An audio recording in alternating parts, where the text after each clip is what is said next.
Well, hello everyone. I haven't done reading session in a little bit. So for some reason, I've been having a lot of just random books laying around. One of them, If I Stay. I understand this was a movie made way back when. I've actually never read it.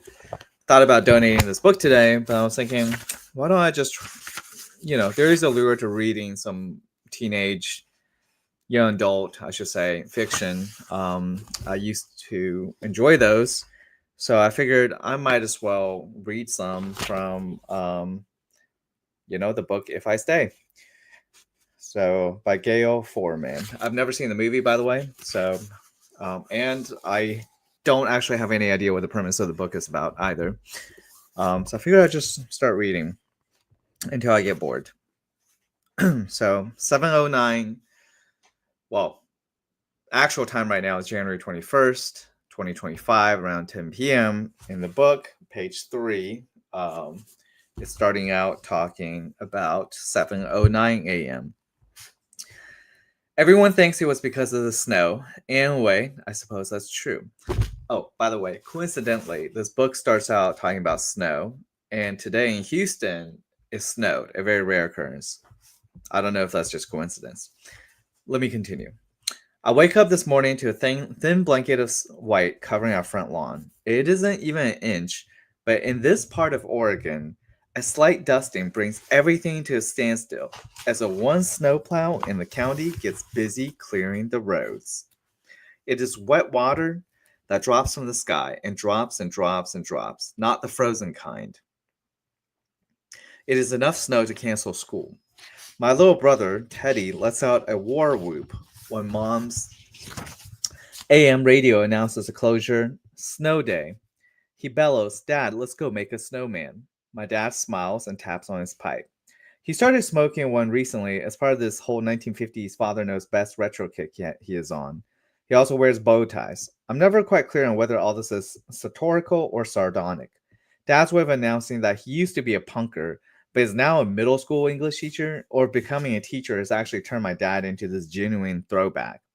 But I like the smell of the pipe tobacco. It is sweet and smoky and reminds me of winters and wood stoves. You can make a valiant try, Dad tells Teddy, but it's hardly sticking to the roads. Maybe you should consider a snow amoeba. I can tell Dad is happy. Barely an inch of snow means that all the schools in the county are closed, including my high school and the middle school where Dad works, so it's an unexpected day off for him, too. My mother, who works for a travel agent in town, clicks off the radio and pours herself a second cup of coffee. Well, if you lot are playing hooky today, no way I'm going to work. It's simply not right. She picks up the telephone to call in. When she's done, she looks at us. Should I make breakfast? Dad and I guffaw at the same time. Guffaw. I don't know if that's how you say it. Mom makes cereal and toast. Dad's a cook in the family. Pretending not to hear us, she reaches into the cabinet for a box of Bisquick. Please, how hard can it be? Who wants pancakes? I do, Teddy yells. Can we have chocolate chips in them? I don't see why not, Mom replies. Woohoo, Teddy yelps, waving his arms in the air. All right. You have far too much energy for this early in the morning, I tease. I turn to Mom. Maybe you shouldn't let Teddy drink so much coffee. I've switched him to decaf, Mom volleys back. He's just naturally exuberant. As long as you're not switching me to decaf, I say. That would be child abuse, Dad says. Mom hands me a steaming mug and the newspaper. There's a nice picture of your young man in there, she says. Really? A picture? Yep, it's about the most we've seen of him since summer, Mom says, giving me a sidelong glance with her eyebrow arched, her vision of a soul searching stare. I know, I say, and then without meaning to, I sigh. Adam's brand band shooting star is on an upward spiral, which is a great thing mostly. Ah, fame wasted on the youth, Dad says. But he's smiling. I know he's excited for Adam, proud even. I leaf through the newspaper to the calendar section. There's a small blurb about Shooting Star, with an even smaller picture of the four of them, next to a big article about Bikini and a huge picture of the band's lead singer, punk rock diva Brooke Vega. The bit about them basically says that local band Shooting Star is opening for Bikini. on the Portland leg of Bikini's national tour. It doesn't mention the even bigger to me news that last night Shooting Star headlined at a club in Seattle, and according to the text Adam sent me at midnight, sold out the place. Are you going tonight? Dad asked. I was planning to. It depends if they shut down the whole state on account of the snow. It is approaching a blizzard, Dad says, pointing to a single snowflake floating its way to the earth. I'm also supposed to rehearse with some pianists from the college that Professor Christie dug up. Professor Christie, a retired music teacher at the university who I've been working with for the last few years, is always looking for victims for me to play with. Keep you sharp so you can show all those Juilliard snobs how it's really done, she says. I haven't gotten into Juilliard yet, but my audition went really well. The Bach suite and the Shostakovich have both flown out of me like never before, like my fingers were just the extension of the strings and bow. When I finished playing, panting, my legs shaking from pressing together so hard, one judge had clapped a little, which I guess doesn't happen very often. As I had shuffled out, that same judge had told me that it had been a long time since the school had seen an Oregon country girl. Professor Christie had taken that to mean a guaranteed acceptance. I wasn't so sure that was true, and I wasn't 100% sure that I wanted it to be true. Just like with Shooting Star's meteoric rise, my mission to Juilliard, if it happens, will create certain complications, or more accurately, will compound the complications that have already cropped up in the last few months. I need more coffee. Anyone else? Mom asked, hovering over me with an ancient percolator. I sniffed the coffee, the rich, black, oily French roast we all prefer. The smell alone pricks me up. I'm pondering going back to bed, I say. My cello's a school, so I can't even practice. Not practice for 24 hours? Be still, my broken heart, Mom says. Though she has acquired a taste for classical music over the years, it's like learning to appreciate a stinky cheese. She's been a not always delighted captive audience for many of my marathon rehearsals. I hear a crash and a boom coming from upstairs. Teddy is pounding on his drum kit. It used to belong to Dad. Back when he's played drums in Big in Our Town, Unknown Anywhere Else band, back when he had worked at a record store. Dad grins at Teddy's noise, and seeing that, I feel familiar pain. I know it's silly, but I've always wondered if Dad is disappointed that I didn't become a rock chick. I meant to. Then in third grade, I'd wandered over to the cello in music class. It looked almost human to me. It looked like if you played it, it would tell you secrets. So I started playing. It's been almost 10 years now, and I haven't stopped. So much for going back to sleep, Mom yells over Teddy's noise. What do you know? The snow's already melting, Dad says, puffing on his pipe. I go to the back door and peek outside. A patch of sunlight has broken through the clouds, and I can hear the hiss of the ice melting. I close the door and go back to the table. I think the county overreacted, I say. Maybe, but they can't uncancel school. Horse is already out of the barn, and I already called in for the day off, Mom says. Indeed, but we might take advantage of this unexpected boon and go somewhere, Dad says. Take a drive, visit Henry and Willow. Henry and Willow are some of Mom and Dad's old music friends who had also had a kid and decided to start behaving like grown-ups. They live in a big old farmhouse. Henry does web stuff from the barn that converted into home office, and Willow works at a nearby hospital. They have a baby girl. That's a real reason Mom and Dad wanted to go out there. Teddy having just turned 8, and me being 17 means that we're long past giving off that sour milk smell that makes adults melt. Okay. We can stop at Book Barn on the way back, Mom says, as if to entice me. Book Barn is a giant, dusty, old used bookstore. In the back, they keep a stash of 25-cent classical records that nobody ever seems to buy except me. I keep a pile of them hidden under my bed. A collection of classical records is not the kind of thing you advertise. I've shown them to Adam, but that was only after we had already been together for 5 months. I'd expected him to laugh. He's such a cool guy, the cool guy with his peg jeans and black low tops, his effortlessly beat up punk rock tees, and his subtle tattoos. He's not the kind of guy to end up with someone like me, which was why when I first spotted him watching me at the music studios at school 2 years ago, I've been convinced he was making fun of me and I'd hid him from him. Anyhow, he hadn't laughed. It turned out that he has a dusty collection of punk rock records under his bed. We can also stop by Gran and Gramps for an early dinner, Dad says, already reaching for the phone. We'll have you back in plenty of time to get to Portland, he adds as he dials.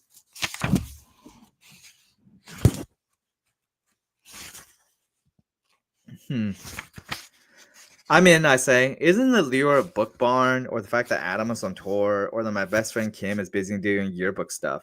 It isn't even that my cello is at school, or that I could stay home and watch TV or sleep. I'd actually rather go off with my family. This is another thing you don't advertise by yourself. But Adam gets that too. Teddy, Dad calls. Get dressed. We're going on a venture. Teddy finishes off his drum solo with a crash of cymbals. A moment later, he's bounding into the kitchen fully dressed, as if he had pulled on his clothes while careening down the steep wooden staircase of our drafty Victorian house. School's out for summer, he sings. Alice Cooper, Dad asks. Have we no standards? At least seen the Ramones.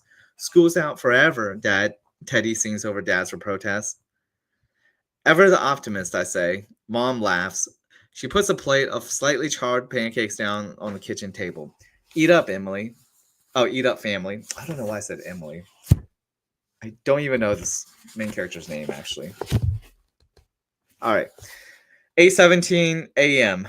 We pile into the car, a rusting Buick that was already old when Grant gave it to us after Teddy was born. Mom and Dad offer to let me drive, but I say no. Dad slips behind the wheel. He likes to drive now. He's stubbornly refused to get a license for years, insisting on riding his bike everywhere. Back when he played music, his ban on driving meant that his bandmates were the ones stuck behind the wheel on tours. They used to roll their eyes at him. Mom had done more than that. She had pestered, cajoled, and sometimes yelled at Dad to get a license, but he insisted that he preferred pedal power. Well then, you better get to working on building a bike that can hold a family of three and keep it dry when it rains, she had demanded, to which Dad always had laughed and said that he'd get on that. But when Mom had gotten pregnant with Teddy, she had put her foot down. Enough, she said. Dad seemed to understand that something had changed. He had stopped arguing and had gotten a driver's license. He has also gone back to school to get his teaching certificate. I guess it was okay to be in arrested development with one kid, but with two, time to grow up. Time to start wearing a bow tie. He has one on this morning, along with a flecked sport coat and vintage wingtips. Dress for the snow, I say. I say. I'm like the post office, Dad replies, scraping the snow off the car with one of Teddy's plastic dinosaurs that are scattered on the lawn. Neither sleet nor rain nor a half inch of snow will compel me to dress like a lumberjack. Hey, my relatives are lumberjacks, Mom warns. No making fun of the white trash woodsman. Wouldn't dream of it, Dad replies, just making stylistic contrast.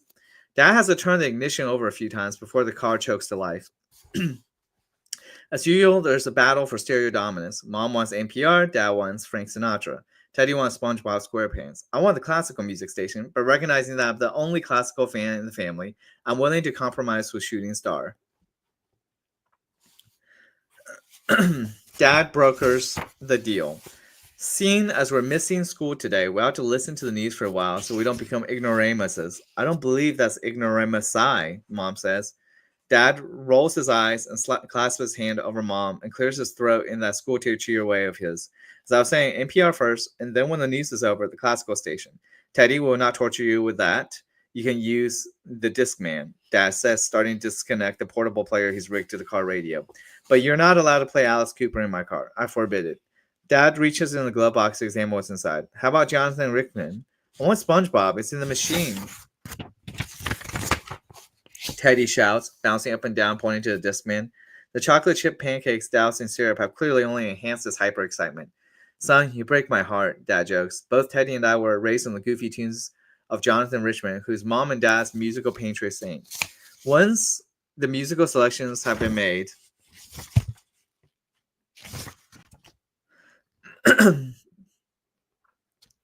we're off. The road has some patches of snow, but mostly it's just wet. But this is Oregon. The roads are always wet. Mom used to joke that it was when the roads was dry that people ran into trouble. They get cocky, throw caution to the wind, drive like assholes. The cops have field day doling out speeding tickets.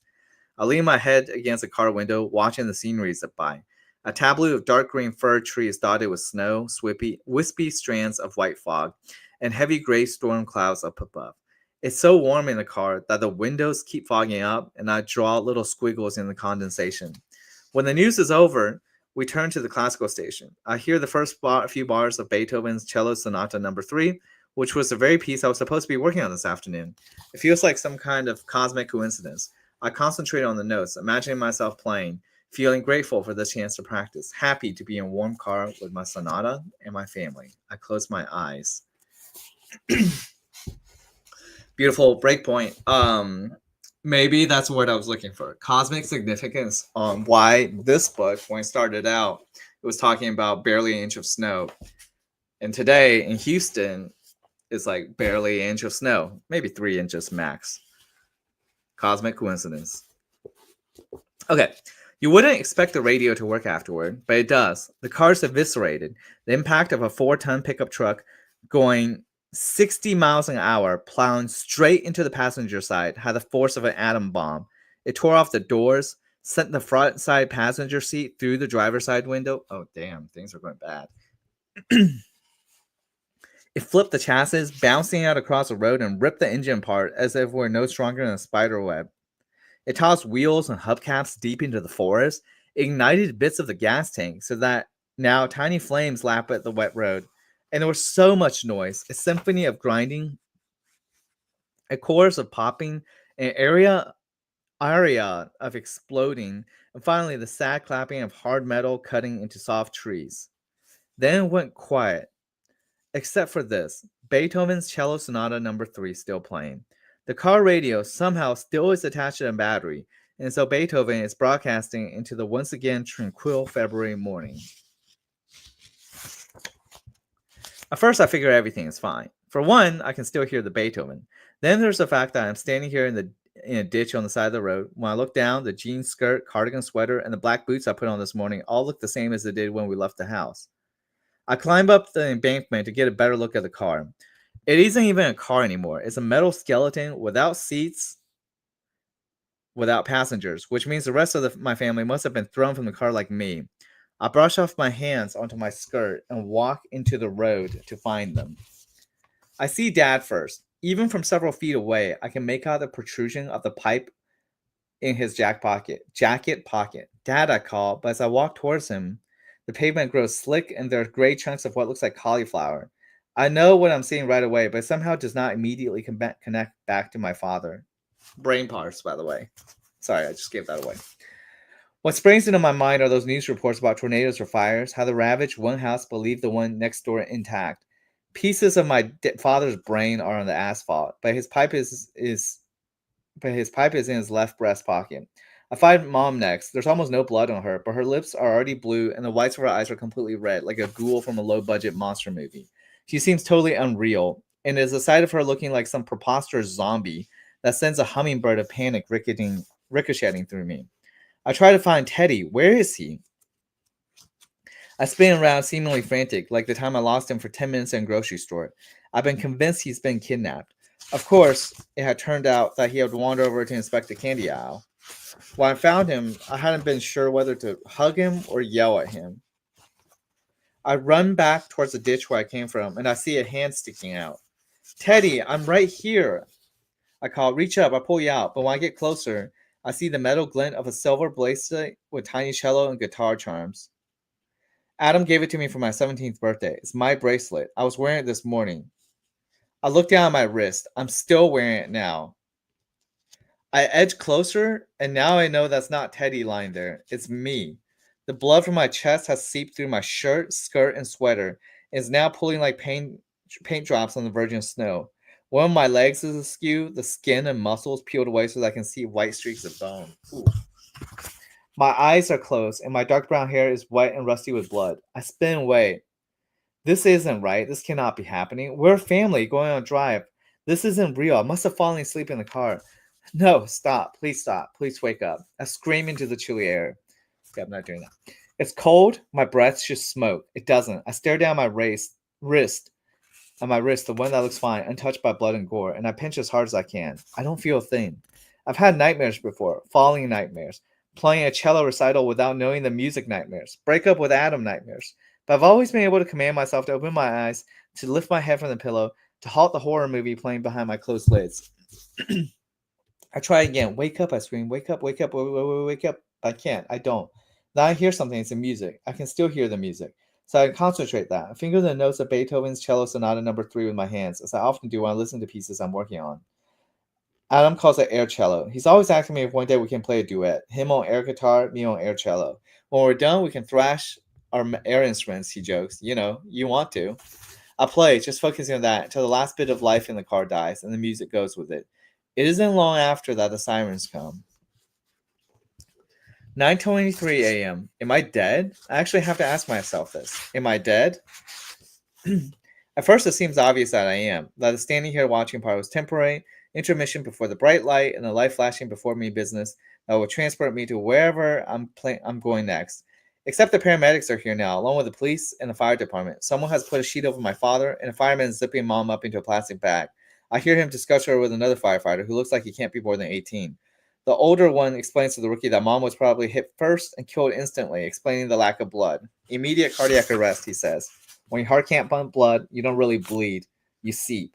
I can't think about that, about Mom seeping. So instead, I think about how fitting it is that she was hit first. Thus, she was the one to buffer us from the blow. It wasn't her choice, obviously, but it was her way. But am I dead? The me who's lying on the edge of the road, my leg hanging down the gully, surrounded by a team of men and women who are performing frantic ablutions over me and plugging my vein with do not know what. I'm half naked, the paramedics having ripped open the top of my shirt, one of my breasts exposed. Embarrassed, I looked away. The police have lit flares along the perimeter of the scene and are instructing cars in both directions to turn back. The road is closed. The police politely offer alternate courses, back roads that would take people where they need to be. They must have places to go, the people in these cars, but a lot of them don't turn back. They climb out of the cars, hugging themselves against the cold. They praise the scene, and then they look away, some of them crying, one woman throwing up into the ferns on the side of the road. Even though they don't know who we are or what has happened, they pray for us. I can feel them praying, which also makes me think I'm dead. That and the fact that my body seems to be completely numb, though to look at me, the leg that the 60-mile-per-hour asphalt exfoliant has pared down to the bone, I should be in agony. I'm not crying either, even though I know that something unthinkable has just happened to my family. We're like Humpty Dumpty, and all these king's horses and all these king's men cannot put us back together again. I'm pondering these things when the medic with the freckles and red hair who has been working on me answers my question. Her Glasgow comma is an 8. Let's back her now, she screams. By the way, I have no idea what Glasgow comma means, so I'm just going to look it up real quick. This actually might be. So Glasgow comma scale is a tool that healthcare providers use to measure decreases in consciousness. Okay, so I actually learned something new. So a scale of 8 is what? Okay, so highest possible GCS, Glasgow comma scale score is a 15. The lowest is 3. So a score of 15 means you're fully awake, responsive, have no problems with thinking ability or memory. Generally, having a score of 8 or fewer means you're in a coma. The lower the score, the deeper the coma is. So healthcare providers may abbreviate your GCS score using letter/number combinations. A score of 15 would be E4, V5, M6. A score of 3 would be E1, V1, M1. So, and just to note what those E's and V's and M's are. So there's E stands for eye response, and that goes from 1 to 4. Eye response of 4 means you can open your eyes and keep them open on your own. Eye response of 1 means your eyes don't open for any reason. Then V stands for verbal response, where 5 means you're oriented, and 1 means you can't speak or make sounds. And then finally, M means motor skills, and 6 means you follow instructions on how and when to move, and 1 means you don't move in response to pressure.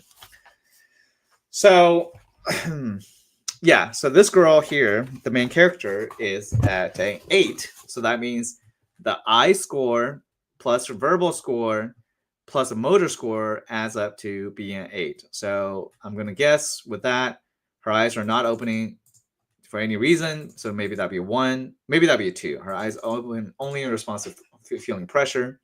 And then she can't talk and make sounds or noises. You can't speak or make sounds. You can't talk and you only make sounds. That might also be a 2. So that might be 2 plus 2 equals 4. And then there might be a motor skill 4 there where it says you can only move away from something pressing on you as a reflex. So, yeah. Anyways, so dire straits, right? 8.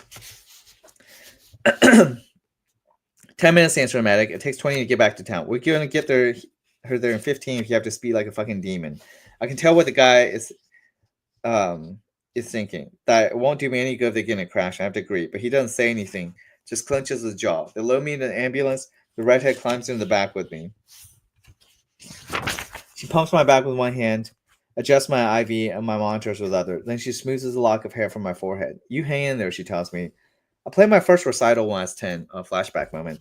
I've been playing cello for just 2 years at that point. At first, just a school as part of a music program. It was a fluke that they even had a cello. They're very expensive and fragile. But some old literature professor from the university had died and bequeathed his handbook to our school. It mostly sat in the corner. Most kids wanted to learn to play guitar or saxophone. When I announced to mom and dad that I was going to become a cellist, they both burst out laughing. They apologized about it later, claiming that the image of pint-sized me with such a hulking instrument between my spindly legs had made them crack up. Once they realized I was serious, they immediately swallowed their giggles and put on supportive faces. But the reaction still stunned, in ways that I never told them about, and in ways that I'm not sure they would have understood even if I had. Dad sometimes joked that the hospital where I was born must have accidentally swapped babies because I looked nothing like the rest of my family. They're all blonde and fair, and I'm like their negative image, brown hair and dark eyes. But as I got older, Dad's hospital joke took on more meaning than I think he intended. Sometimes I did feel like I came from a different tribe. I was not like my outgoing, ironic dad or my tough chick mom. And as if to seal the deal, instead of learning to play electric guitar, I'd gone and chosen the cello. But in my family, playing music was still more important than the type of music he played. So when after a few months it became clear that my love for the cello was no passing crush, my parents rented me one so I could practice at home. Rusty scales and triads led to first attempts at Twinkle Twinkle Little Star that I eventually gave away to basic etudes until I was playing box suites. My middle school didn't have much of a music program, so mom found me a private teacher, a college student who came over once a week. Over the years, there was a revolving batch of students who taught me, and then as my skills surpassed theirs, my student teachers played with me. This continued until ninth grade, when Dad, who had known Professor Christie from when he had worked in the music store, asked if she might be willing to offer me private lessons. She agreed to listen to me play, not expecting much, but as a favor to Dad, she later told me. She and Dad listened downstairs while I was up in my room practicing Vivaldi's sonata. When I came down for dinner, she offered to take over my training. My first recital, though, was years before I met her. It was a hall in town. It was a hall in town, a place that historically showcased local bands. The acoustics were terrible for unamplified classical. I was playing a cello solo from Tchaikovsky's Dance of the Sugar Plum Fairy. Standing backstage, listening to other kids play scratchy violin, clunky piano compositions, I'd almost chickened out. I run to the stage door and huddled on the stoop outside, hyperventilating in my hands. My student teacher had flown into a minor panic. I sent out a search party. Dad found me. He was just starting his hipster to square transformation, so he was wearing a vintage suit with a studded leather belt and black ankle boots. You okay, Maya? Oh, Maya? Oh, Maya? He asked, sitting down next to me on the steps. I shook my head, too ashamed to talk. What's up? I can't do it, I cried. Dad cocked one of his bushy eyebrows and stared at me with his gray blue eyes. I felt like some mysterious foreign species he was observing and trying to figure out. He'd been playing in bands forever. Obviously, he never got something as lame as stage fright. Well, that would be a shame, Dad said. I got a dandy recital present for you, better than flowers. Give it to someone else. I can't go out there. I'm not like you or Mom or even Teddy. Teddy was just 6 months old at this point, but it was already clear that he had more personality, more verve than I ever would. And of course, he was blonde and blue-eyed. Even if he weren't, he'd been born in a birthing center, not a hospital, so there was no chance of accidental baby swapping. It's true, Dad mused. When Teddy gave his first harp concert, he was cool as cucumber. Such a prodigy. I laughed through my tears. Dad put a gentle arm around my shoulder. You know that I used to get the most ferocious jitters before a show. I looked at Dad, who always seemed absolutely sure of everything in the world. You're just saying that. He shook his head. No, I'm not. It was god awful. And I was a drummer, way in the back. No one even paid any attention to me. So what did you do? He got wasted, Mom interjected, poking her head out the stage door. She was wearing a black vinyl miniskirt, a red tank top, and Teddy, drooling happy from his baby Bjorn. A pair of 40 ounces before the show. I don't recommend that for you. Your mother is probably right, Dad said. Social services frowns on drunk 10-year-olds. Besides, when I dropped my drumsticks and puked on stage, it was punked. If you drop your ballad and smell like a brewery, it will look gauche. You classical music people are so snobby that way. Now I was laughing. I was still scared, but it was somehow comforting to think that maybe stage fright was a trait I inherited from Dad. I wasn't just some family after all. What if I mess it up? What if I'm terrible? I've got news for you, Mia. There's going to be all kinds of terrible in there, so you won't really stand out, Mom said. Teddy gave a squeal of agreement. But seriously, how do you get over the jitters? Dad was still smiling, but I could tell he had turned serious because to slow down his speech. You don't. You just work through it. You just hang in there. And so I went on. I didn't blaze through the piece. I didn't achieve glory or get a standing ovation. But I didn't muck it up entirely either. And after the recital, I got my present. It was sitting in the passenger seat of the car, looking as humans as that cello I had drawn to 2 years earlier. It wasn't a rental. It was mine.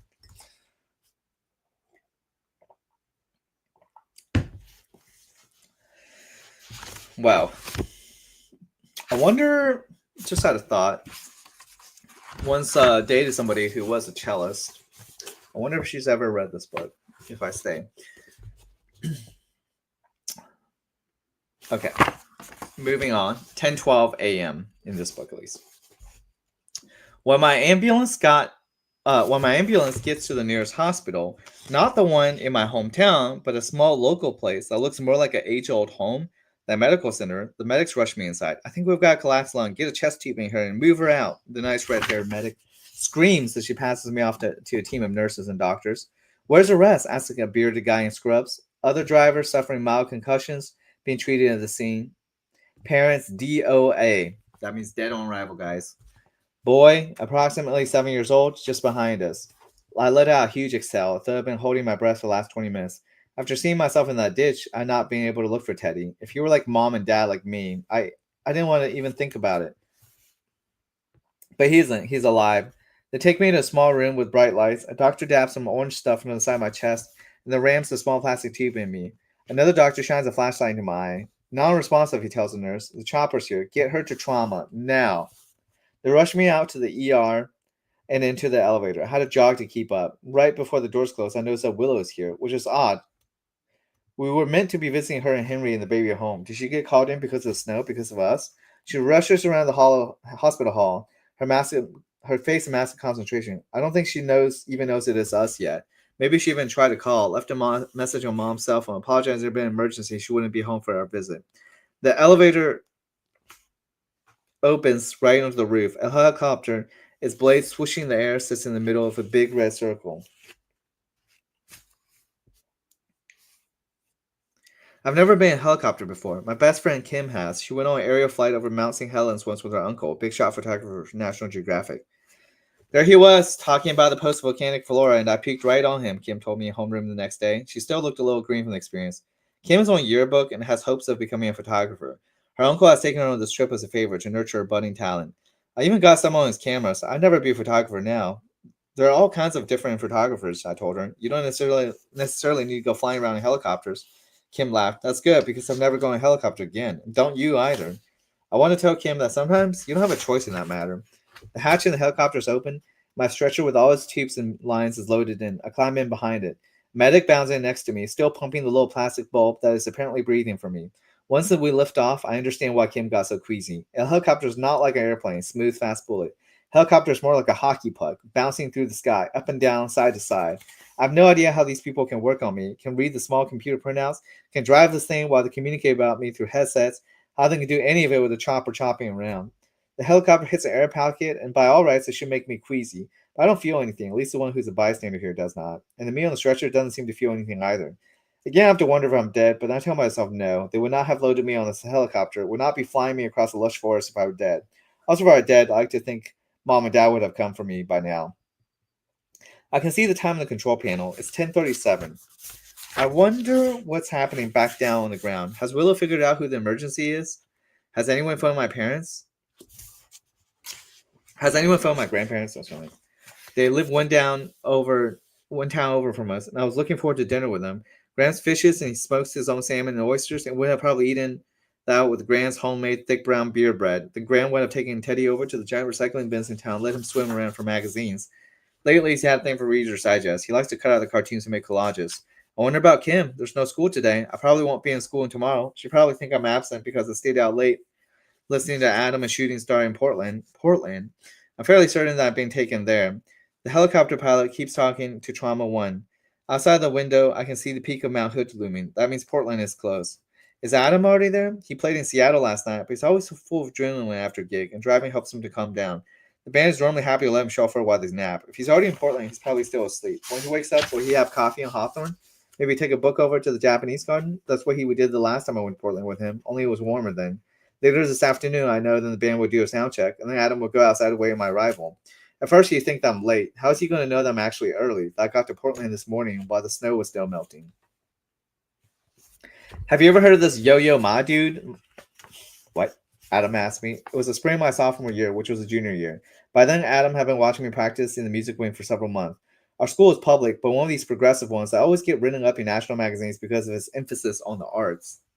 We did a lot of free periods to paint in the studio or practice music. We did get a lot of free periods. I spent mine in the soundproof booth of the music ring.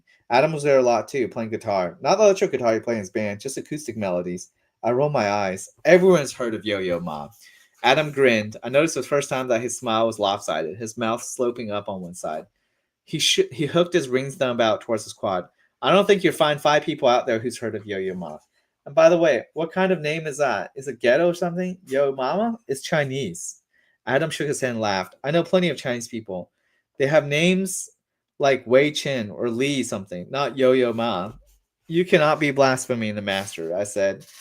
But then I laughed in spite of myself. It had taken me a few months to believe that Adam wasn't taking the piss out of me. And after that, we started having these little conversations in the corridor.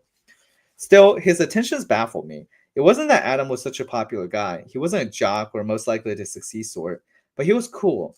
Cool in that he played in a band with people who went to the college in town. Cool that he had his own rockery style, procured from thrift stores and garage sales, not from Urban Outfitters knockoffs. Cool in that he seemed totally happy to sit in the lunchroom absorbing in books, not just pretending to read because he didn't have anywhere to sit or anyone to sit with. That wasn't the case at all. He had a small group of friends and a large group of admirers. And it wasn't like I was a dork either. I had friends and a best friend to sit with at lunch. I had other good friends at the music conservatory camp I went to in the summer. People liked me well enough, but they also didn't really know me. I was quiet in class. I didn't raise my hand a lot or sass the teachers, and I was busy. Much of my time spent practicing and playing in string quartet or taking theory classes at the community college. Kids were nice enough to me, but they tended to treat me as if I were a grown up, another teacher, and you don't flirt with your teachers. What would you say if I said I had tickets to the master? Adam asked me, a glint in his eyes. Shut up, you do not, I said, shoving him a little harder than I meant to. Adam pretended to fall against a glass wall. Then he dusted himself off. I do, at the Schnitzel place in Portland. It's at Arlene Schnitzer Hall. It's part of the symphony. That's the place. I got tickets, a pair. You interested? Are you serious? Yes, I was dying to go, but they're like $80 each. Wait, how did you get tickets? A friend of the family gave them to my parents, but they can't go. It's no big thing, Adam said quickly. Anyhow, it's Friday night. If you want, I'll pick you up at 5:30. You want to drive to Portland together? Okay, I said, like it was the most natural thing. By Friday afternoon, though, I was more jittery than when I had inadvertently drank a whole pot of Dad's Tar Strong coffee while studying for finals last winter. It wasn't Adam making me nervous. I'd grown comfortable enough around him by now. It was the uncertainty. What was this exactly? A date? A friendly favor? An act of charity? I didn't like being on soft ground any more than I liked fumbling my way through a new movement. That's why I practiced so much, so I could rush myself on solid ground and then work out the details from there. I changed my clothes about 6 times. Teddy, a kindergartner back then, sat in my bedroom, pulled the Calvin Hobbes book down from the shelves and pretending to read them. He cracked himself up, though. I wasn't sure whether it was Calvin's hijinks or my own making him so goofy. Mom popped her head in to check on my progress. He's just a guy, Mia, she said when she saw me getting worked up.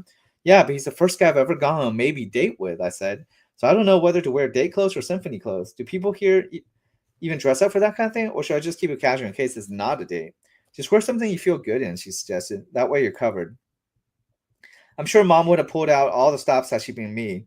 In the pictures of her and Dad from the early days, she looked like a cross between a 1930s siren and a biker chick, with her pixie haircut, her big blue eyes coated in kohl eyeliner, and her rail-thin body, always ensconced in some sexy getup, like lacy vintage camisole paired with skin-tight leather pants. I signed. I wish I could be so ballsy. In the end, I chose a long black skirt and a maroon short-sleeved sweater. Plain simple. My trademark, I guess. When Adam showed up in sharkskin suit and creepers, ensemble that wholly impressed Dad, I realized that this really was a date. Of course, Adam would choose to dress up for the symphony in a 1960s sharkskin suit. Could have just been his cool take on formal, but I know there was more to it than that. He seemed nervous as he shook hands with my dad and told him that he had his band's old CDs. To use as coasters, I hope, Dad said. Adam looked surprised, unused to the parent being more sarcastic than the child, I imagine. Don't you kids get too crazy. Bad injuries to the last Yo-Yo Ma mosh pit, Mom called as we walked down the lawn. Your parents are so cool, Adam said, opening the car door for me. I know, I replied. We drove to Portland, making small talk. Adam played me snippets of bands he liked, a Swedish pop trio that sounded monotonous, but then some Icelandic art band that was quite beautiful. We got a little lost downtown and made it to the concert hall with only a few minutes to spare. Our seats were in the balcony, nosebleeds, but you don't go to Yo-Yo Ma for the view. And the sound was incredible. That man has a way of making the cello sound like a crying woman 1 minute, a laughing child the next. Listening to him, I'm always reminded of why I started playing cello in the first place. That there is something so human and expressive about it. When the concert started, I peered at Adam out of the corner of my eye. He seemed good-natured enough about the whole thing, but he kept looking at his program, probably counting off the movements into intermission. I worried that he was bored, but after a while, I got too caught up in the music to care. Then, when Yo-Yo Ma played Le Grand Tango, Adam reached over and grasped my hand. In any other context, this would have been cheesy, the old yawn and cop a feel move. But Adam wasn't looking at me. His eyes were closed and he was swaying slightly in his seat. He was lost in the music too. I squeezed his hand back, and we sat there like that for the rest of the concert. Afterward, we bought coffee and donuts and walked along the river. It was misting, and he took off his seat jacket and draped it over my shoulders. You didn't really get those tickets from a family friend, did you? I asked. I thought he would laugh or throw up his arm in mock surrender like he did when beating me in an argument, but he looked straight at me, so I could see the green, browns, and grays swimming around his irises. He shook his head. That was 2 weeks of pizza delivery tips, he admitted. I stopped walking. I could hear the water lapping below. Why? I asked. Why me? I've never seen anyone get as into music as you do. It's why I like to watch you practice. You get the cutest crease in your forehead right there, Adam said, touching me above the bridge of my nose. I'm obsessed with music, and even I don't get transported like you do. So what? I'm like a social experiment to you? I meant to be jokey, but came out sounding bitter. No, you're not an experiment, Adam said. His voice was husky and choked. I felt the heat flood my neck, and I could sense myself blushing. I stared at my shoes. I knew that Adam was looking at me now with as much certainty as I knew that if I looked up, he was going to kiss me. And it took me by surprise how much I wanted to be kissed by him, to realize that I had thought about so often that I memorized the exact shape of his lips, that I imagined running my finger down the cleft of his chin. My eyes flickered upward. Adam was there waiting for me. That was how it started. Wow, that's beautifully romantic. All right, 12:19 p.m. There are a lot of things wrong with me. Apparently, I have a collapsed lung, a ruptured spleen, internal bleeding of unknown origin, and more seriously, the contusions on my brain. I've also got broken ribs, abrasions on my legs, which will require skin grafts, on my face, which will require cosmetic surgery, but as the doctors know, that is only if I am lucky. Right now, in surgery, the doctors have to remove my spleen, insert a new tube to drain my collapsed lung, and staunch whatever else might be causing the internal bleeding. There aren't a lot they can do for my brain. We'll just wait and see, one of the surgeons said, looking at the CAT scan of my head. In the meantime, call down to the blood bank. I need 2 units of O neg and keep 2 units ahead. O negative, my blood type. I had no idea. It's not like it's something I'd ever to think about before. I've never been in a hospital unless you count the time I went to the emergency room after I cut my ankle on some broken glass. I didn't even need stitches in, just a tetanus shot. In the operating room, the doctors are debating what music to play, just like we were in the car this morning. One guy wanted jazz, another wants rock. The anesthesiologist who stands in my head requests classical. I root for her. And I feel like that must help because someone pops on Wagner's CD, though I don't know that the rousing Ride of the Valkyries is what I had in mind.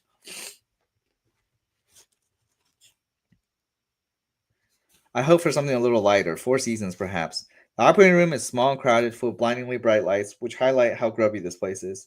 It's nothing like on TV, where operating rooms are like pristine theaters that could accommodate an opera singer and audience. The floor, though buff shiny, is dingy with scuff marks and rust streaks, which I take to the old blood stains. Blood, it's everywhere. It does not faze the doctors one bit. They slice and sew and suction through a river of it, like they're washing dishes in soapy water. Meanwhile, the pump will ever replenishing stock into my veins. The surgeon who wanted to listen to rock sweats a lot. One of the nurses has to periodically dab him with gauze that she holds in entons. One point, he sweats through his mask and has to replace it. The anesthesiologist has gentle fingers. She sits in my head, keeping an eye on my vitals, adjusting the amounts of the fluids and gases and drugs they're giving me. She must be doing a good job because I don't appear to feel anything, even though they're yanking on my body. It's rough and messy work, nothing like that game Operation we used to play as kids.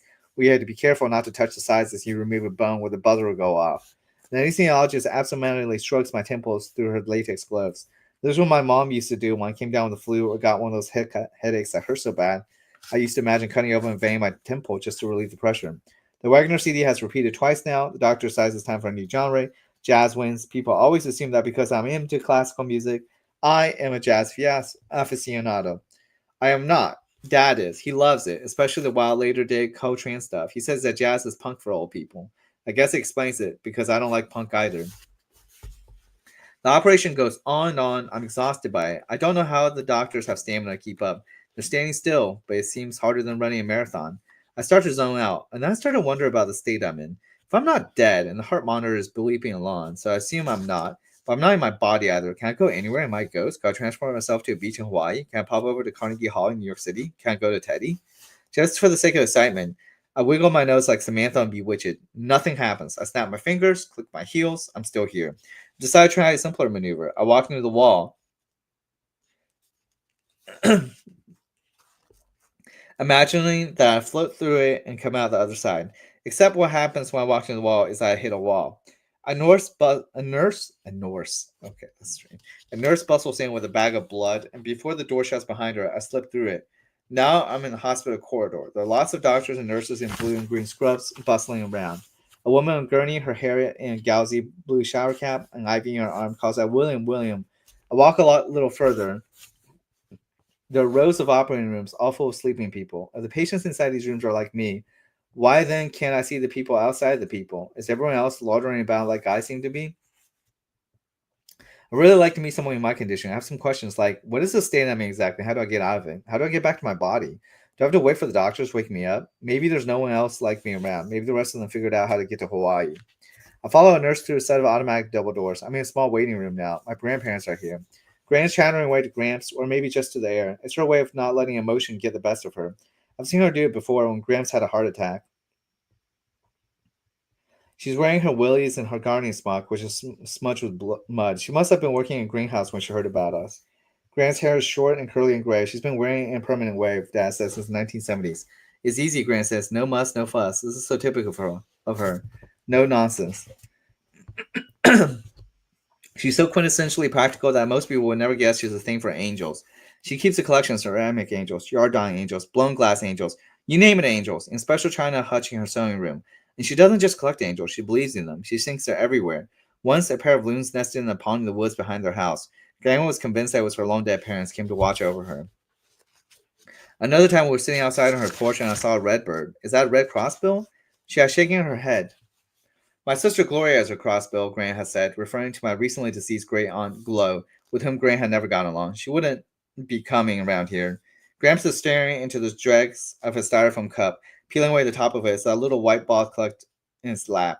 I can tell it's the worst kind of swill. The kind that looks like it was brewed in 1997 has been sitting in a burner ever since. Even so, I wouldn't mind a cup.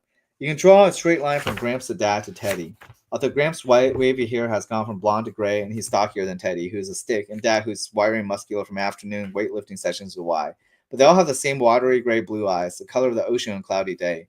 Maybe this is why I now find it hard to look at Gramps. Juilliard was Grand's idea. She's from Massachusetts originally, but she moved to Oregon in 1955 on her own. Now that would be no big deal. Now that would be no big deal, but I guess 52 years ago it was kind of scandalous for a 22-year-old unmarried woman to do that kind of thing. Grand claimed she was drawn to wide open wilderness and didn't get more wild than the endless forests and craggy beaches of Oregon. She got a job as a secretary working for the Forest Service. Gramps was working there as a biologist. We go back to Massachusetts sometimes in the summers to a lodge in the western part of the state that for 1 week is taken over by Grant's extended family. That's why I see the second cousins and great aunts and uncles whose names I barely recognize. I have lots of family in Oregon, but they're all from Gramps' side. Last summer, the Massachusetts retreat brought my cello so I could keep up my practice for upcoming chamber music concert. The flight wasn't full, so the stewardess let a traveling seat next to me, just like the pros do it. Teddy thought this was hilarious and kept trying to feed it pretzels. At the lodge, I gave a little concert one night in the main room with my relatives and the dead game animals mounted on the wall as my audience. It was after that someone mentioned Juilliard, and Grant became taken with the idea. At first, it seemed far-fetched. There was a perfectly good music program in the university near me, and if I wanted to stretch, there was a conservatory in Seattle, which was only a few hours' drive. Juilliard was across the country, and expensive. Mom and Dad were intrigued with the idea of it, but I could tell neither of them really wanted to relinquish me to New York City or go into Hawks so that I could maybe become a cellist for some second-rate small-town orchestra. They had no idea whether I was good enough. In fact, neither did I. Professor Christie told me that I was one of the most promising students she had ever taught, but she had never mentioned Juilliard to me. Juilliard was for virtuoso musicians, and it seemed arrogant to even think they'd give me a second chance. But after the retreat, when someone impartial from the East Coast deemed me Juilliard worthy, the idea burrowed into Grant's brain. She took it on herself to speak to Professor Christie about it, and my teacher took hold of the idea like a terrier to a bone. So I filled out my application, collecting my letters of recommendation, and sent in a record recording my playing. I didn't tell Adam about any of this. I told myself that was because there was no point in advertising it when even getting an audition was such a long shot. But even then, I recognized that for the lie that I was. A small part of me felt like even applying was some kind of betrayal. Juilliard was in New York. Adam was here. But not at high school anymore. He was a year ahead of me. This past year, my senior year, he had started the university in town. He only went to school part-time now because Shooting Star was starting to get popular. There's a record deal with a Seattle-based label and a lot of traveling to gigs. So only after I got the creamy envelope in both the Juilliard School and a letter inviting me to audition did I tell Adam that I applied. I explained how many people didn't get in that far. At first, he looked a little awestruck, like he couldn't quite believe it. Then he gave a sad little smile. Your mama better watch his back, he said. The auditions were held in San Francisco. Dad had some big conference at school that week and couldn't get away. Mom had just started a new job at the travel agency, so Graham volunteered to accompany me. We'll make a girls' weekend. Take high tea at the Fairmont, go window shopping in Union Square, ride the ferry to Alcatraz, go be tourists. But a week before we were due to leave, Graham tripped over a tree root and sprained an ankle. She had to wear one of those clunky boots and wasn't supposed to walk. Minor panic ensued. I said I could just go by myself, drive, or take the train and come back right back. As Graham so insisted in taking me. We drove down together in his pickup truck. We didn't talk much, which was fine by me because I was so nervous. I kept fingering the popsicle stick good luck talisman Teddy had presented me with before I left. Break your arm, he had told me. Graham and I listened to classical music and farm reports on the radio when we could pick up a station. Otherwise, we sat in silence. But it was such a calming silence. It made me relax and feel closer to him than any hardened heart would have. Graham had booked us in a really frilly inn. It was funny to see Grahamson's work boots and played fan amid all the lacy dollies and potpourri. But he took it all in stride. The audition was grueling. I had to play 5 pieces: a Shostakovich concerto, 2 Bach suites, all Tchaikovsky's Pezzo Capriccioso, which was next to impossible, and a movement from Ennio Morricone's The Mission, a fun but risky choice because Yo-Yo Ma had covered this and everyone would compare. I walked out with my legs wobbly and my underarms wet with sweat, but my endorphins were surging, and that, combined with a huge sense of relief, left me totally giddy. Shall we see the town? Gramps asked, his lips twitching into a smile. Definitely. We did all the things Graham had promised we would do. Graham took me to high tea and shopping. Although for dinner we skipped out on the reservations Graham had made at some fancy place on Fisherman's Wharf and instead wandered in Chinatown, looking for the restaurant with the longest line of people waiting outside, and ate there. When we got back home, Graham dropped me off and enveloped me in a hug. Normally he was a handshaker, maybe a backpatter on really special occasions. His hug was strong and tight, and I knew it was his way of telling me that he's had a wonderful time. Me too, Gramps, I whispered. Such kind of love. 3:47 p.m. They just moved me out of the recovery room into the trauma intensive care unit, or ICU. It's a horseshoe room with about a dozen beds and a cadre of nurses who constantly bustle around reading the new computer printouts that churn out from the feet of our bed, recording our vital signs. In the middle of the room are more computers and a big desk where another nurse sits. I have 2 nurses who check in on me, along with an endless round of doctors. One's a taciturn Doufy man with blonde hair and mustache, who I didn't much like, and the other's a woman with skin so black as blue and a lilt in her voice. She calls me sweetheart and perpetually straightens the blankets around me, even though it's not like I'm kicking them off. There are so many tubes attached to me that I cannot count them all. One down my throat, breathing for me, one down my nose, keeping my stomach empty, one in my vein, hydrating me, one in my bladder, peeing for me, several in my chest, recording my heartbeat, another on my finger, recording my pulse. The ventilator that's doing my breathing has a soothing rhythm like a metronome, in, out, in, out. No one, aside from the doctors and nurses and a social worker, has been in to see me.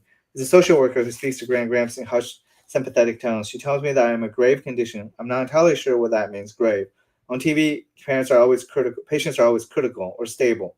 Grave sounds bad. Grave is where you go when things don't work out there. I wish there was something we could do, Grant says. I feel so useless just waiting. I'll see if I can get you in to see her in a little while, the social worker says. She has frizzy gray hair and a coffee stain on her blouse. Her face is kind. She's still sedated from the surgery, and she's a ventilator to help her breathe while her body heals from the trauma. But it can be helpful even for patients in comatose state to hear from their loved ones. Gramps grunts in reply. Do you have any people you can call? The social worker asks. Relatives who might like to be here with you. I understand this must be quite a trial for you, but the stronger you can be, the more you'll help Mia. I startle when I hear the social worker say my name. It's a jarring reminder it's me they're talking about. Grant tells her about the various people who are en route right now. Aunts, uncles. I don't have here any mention of Adam. Adam is the one I really want to see. I wish I knew where he was so I could try to go there. I have no idea how he's going to find out about me. Gramps don't have his phone number. They don't carry cell phones, so you can't call them. And I don't know how he even know to call them. The people who normally pass along pertinent information that something has happened to me are in no position to do that. I stand over the bleeding, tubed, lifeless form that is me. My skin is gray. My eyes are taped shut. I wish someone would take the tape off. It looks like it itches. Nice nurse bustles over. Her scrubs have bloody laplace on them. Even though this isn't a pediatric unit. How's it going, sweetheart? She asked me, as if we just bumped each other in a grocery store.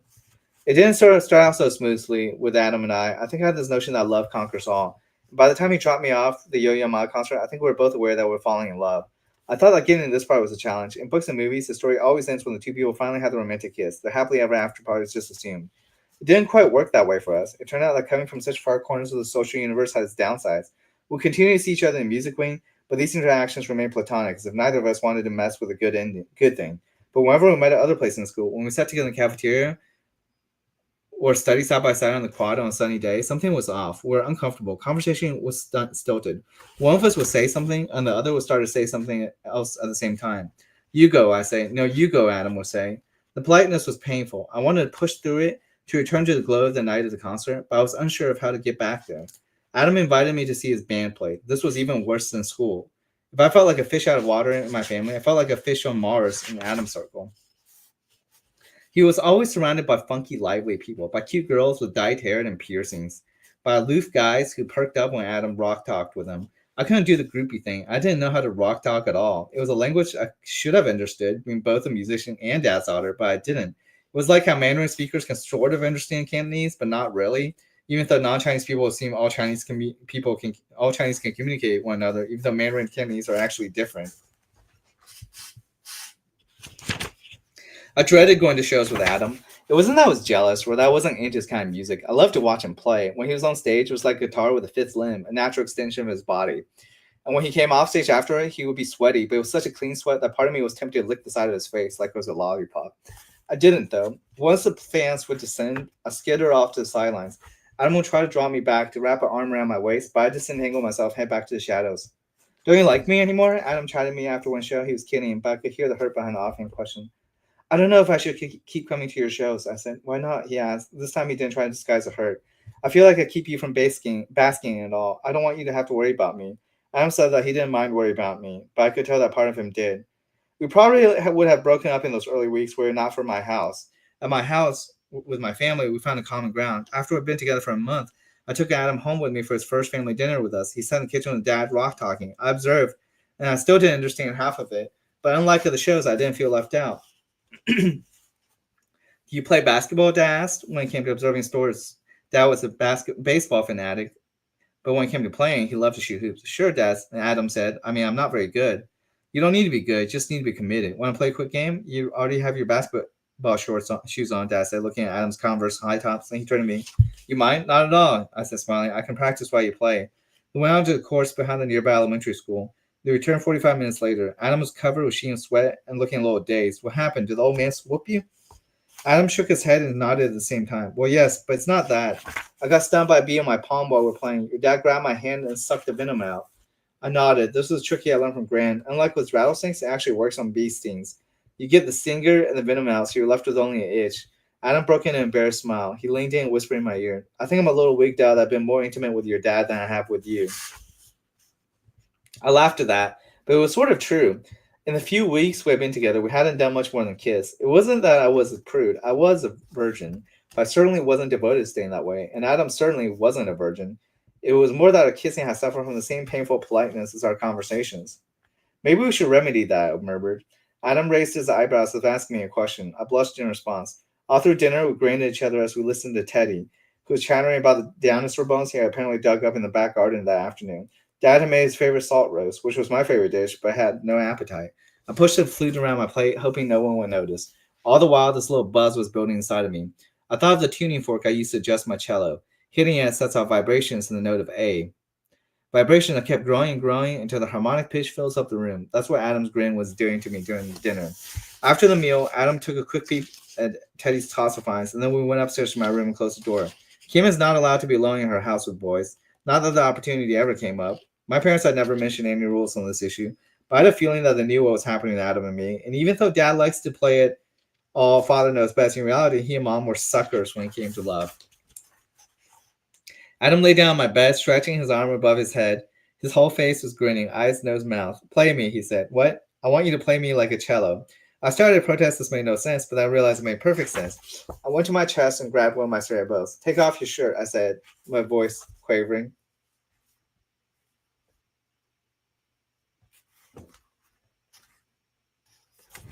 Wow, this is actually...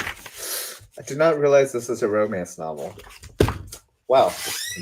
I don't know if it is, but we're gonna have to take a pause here. So, I've read all the way to page 60, so which is actually, I would say, not bad.